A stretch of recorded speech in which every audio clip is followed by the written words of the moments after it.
Greetings, all, and welcome to Esoteric Babble.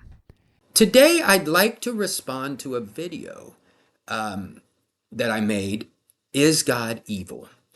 And specifically, I want to respond to a comment I got.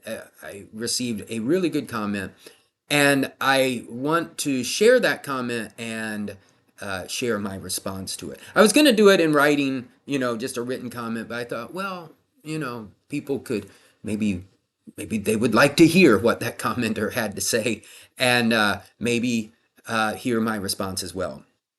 So the just quickly, I want to summarize the argument of the video very quickly.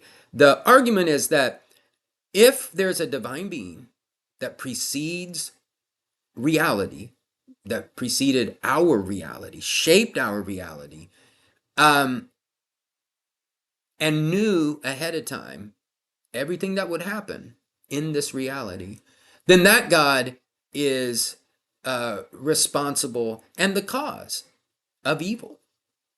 That God created these conditions, and knew ahead of time, that there would not only be evil, but that there would be people who would end up suffering for eternity.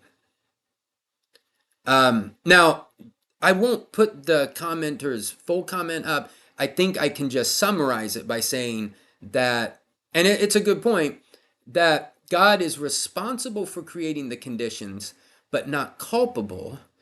And maybe, well, I'll leave it at that. I'm not going to interpret the commenter's words. And God is not culpable because God did not primarily desire evil. God primarily desired free will. And, an outcome of that free will, of course, there's going to be some evil, but that since that wasn't God's motive, that God isn't evil. So I have a little thought experiment, really just an analogy, a story. It's story time. And we'll just see if this addresses the issues or not. You can tell me, dear listener.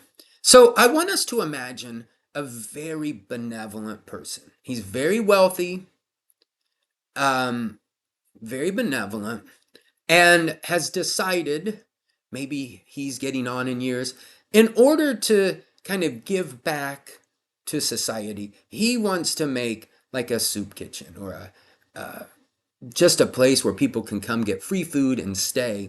And it's all, he's not asking for any grants. He has enough money. He's gonna fund this whole operation.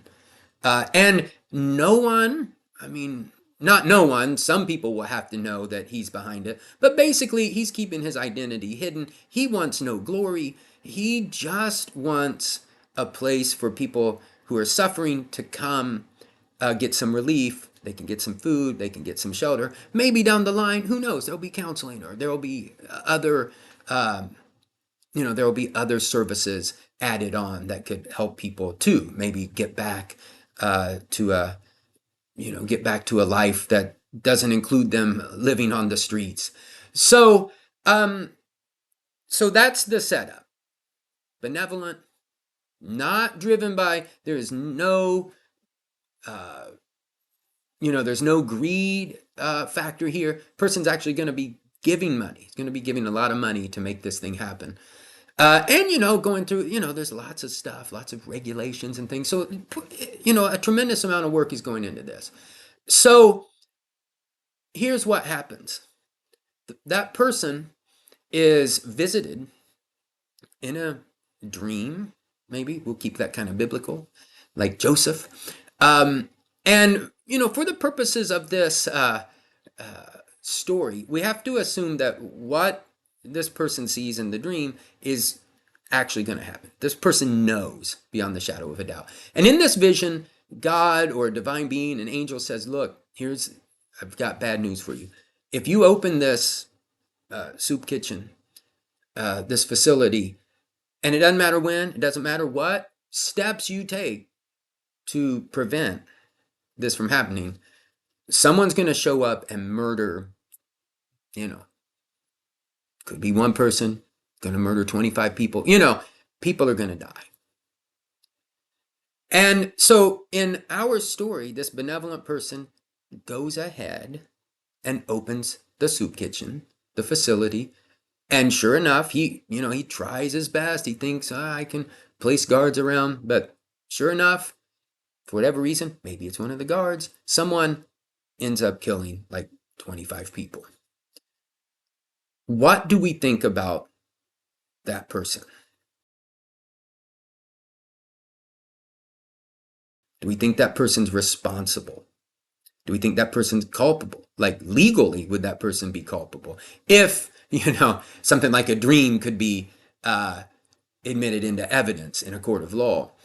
And now keep in mind, this person did not force anyone to go and shoot anyone, right? He did not force anyone to become a murderer. He provided this condition. He knew what would happen. He did not make anyone actually show up and assault people, right?